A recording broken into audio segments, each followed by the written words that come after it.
आपले समाज जीवन बघत असताना आपण पहिले माणसाला समाजाची गरज का वाटली हा मुद्दा बघितला. त्यानंतर माणसातील समाजशीलता हा पण मुद्दा बघितला. आता आपण त्याच्यातला तिसरा जो काही मुद्दा आहे आपला विकास. तर आपला विकास होत असताना ज्या वेळेला आपण शाळेत जातो तर शाळेमध्ये आपल्याला निरनिराळ्या भाषा शिकण्याची संधीही मिळत असते.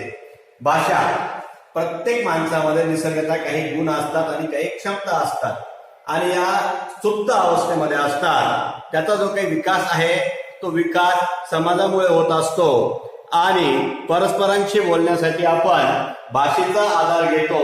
भाषा ही आपल्याला जन्मजात अवगत असते, परंतु शाळेमध्ये आपल्याला एकापेक्षा अनेक भाषा शिकण्याची किंवा निरनिराळ्या भाषा शिकण्याची संधीही मिळत असते आणि आपल्याजवळ स्वतंत्र विचार करण्याची क्षमताही असते. ती कशी? समजा एखादा निबंध आपण सर्व विद्यार्थ्यांना सांगितलं की एखादा निबंध लिहून आणा, तर त्यावेळेला प्रत्येक विद्यार्थी आपल्या विचारानुसार स्वतंत्र विचारानुसार तो निबंध लिहित असतो. तो वेगवेगळ्या पद्धतीचं त्याचं उत्तर हे येत असतं. अशा पद्धतीने आपला विकास होत असतो. माणसातील जे काही कलागुण आहेत या कलागुणांचाही विकास समाजामुळे होतो आणि त्यामुळे गायक, चित्रकार, शास्त्रज्ञ, साहसवीर, समाजकार्य करणाऱ्या अनेक व्यक्ती या समाजाच्या प्रोत्साहनामुळे आणि पाठिंब्यामुळे आपल्यातील जे काही गुण आहेत या गुणांचा विकास करत असतात. या ठिकाणी चौथा जो काही मुद्दा आहे समाज म्हणजे काय. माणसांची फक्त गर्दी किंवा झुंड म्हणजे समाज नाही, तर काही समाज उद्दिष्ट साध्य करण्यासाठी ज्या वेळेला लोक एकत्र येतात तेव्हा त्यांचा समाज हा बनत असतो. आणि समाजामध्ये मग सर्व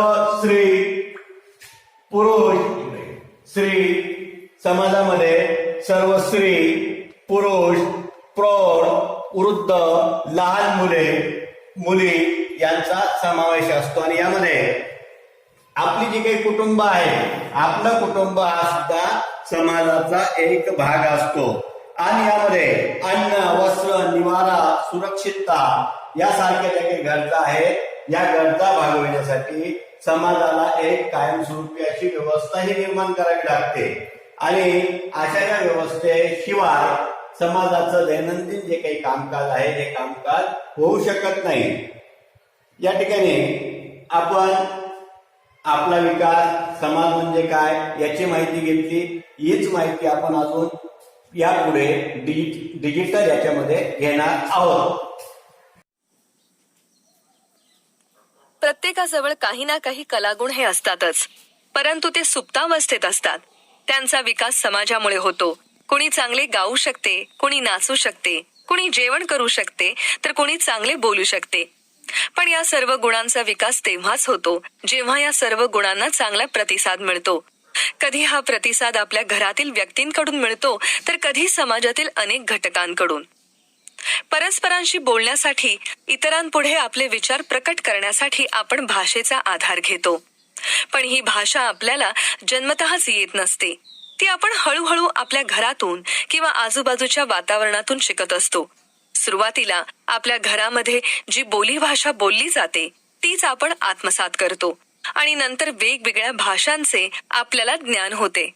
जर आपले शेजारी किंवा आपले मित्रमंडळी वेगळी भाषा बोलत असतील तर त्याही भाषेचा आपल्याला परिचय होतो. शाळेमध्ये हिंदी, इंग्रजी, संस्कृत यासारख्या भाषा शिकवल्या जातात. काही शाळांमध्ये तर फ्रेंच भाषाही शिकवली जाते. तर अशा प्रकारे समाजामध्ये आपला भाषा विकास होत असतो. मला सांगा, तुम्हाला जर निबंध लिहायला सांगितला तर सर्वांचा निबंध सारखाच असतो का? नाही, सर्वांचा निबंध वेगवेगळा असतो.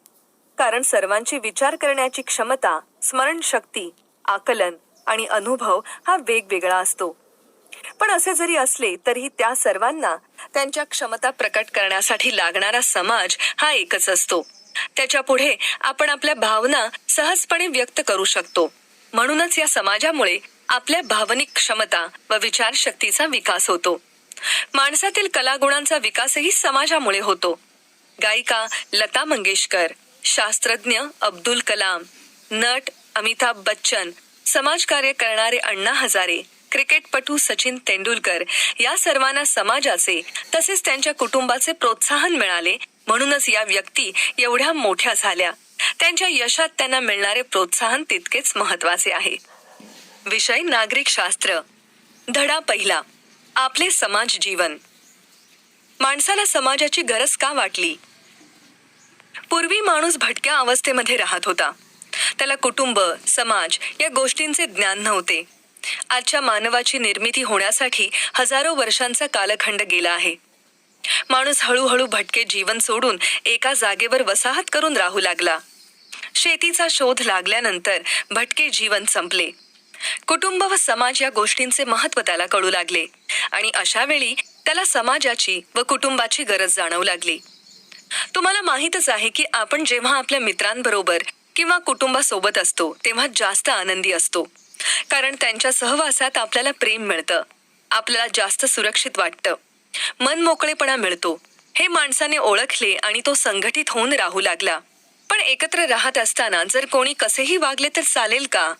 कोणीही कुणालाही काहीही बोलले, कुठेही अस्वच्छता केली, कोणालाही मारहाण केली तर आपण जास्त दिवस एकत्र राहू शकतो का? नाही. असे वागलो तर आपल्यात सारखी भांडणे होतील. अगदी बरोबर. म्हणूनच माणसांचे दैनंदिन जीवन आणि व्यवहार सुरळीत चालण्यासाठी माणसाला नियमांची गरज भासली. मग त्याने समाजात आनंदाने एकत्रित राहण्यासाठी स्वतःला काही नियम घालून घेतले. त्यातूनच रूढी, परंपरा आणि नीतिमूल्ये यांचा जन्म झाला. रूढी परंपरा म्हणजे काय? काही गोष्टी आपण अगदी पूर्वीपासून जशा आहेत तशाच करतो.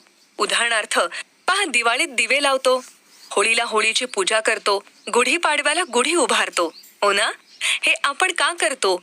कारण या सर्व गोष्टी आपले पूर्वज करीत आले आहेत आणि त्यांनी जशा प्रथा पाळल्या तशाच आपणही पाळतो. यालाच रूढी परंपरा असे म्हणतात. तर अशा प्रकारे समाजात चांगले व आनंदी जीवन जगता यावे म्हणून काही रूढी, परंपरा, नीतिमूल्ये आणि नियम अस्तित्वात आले. त्यामुळे माणसांचे जीवन अधिक सुकर व स्थिर झाले.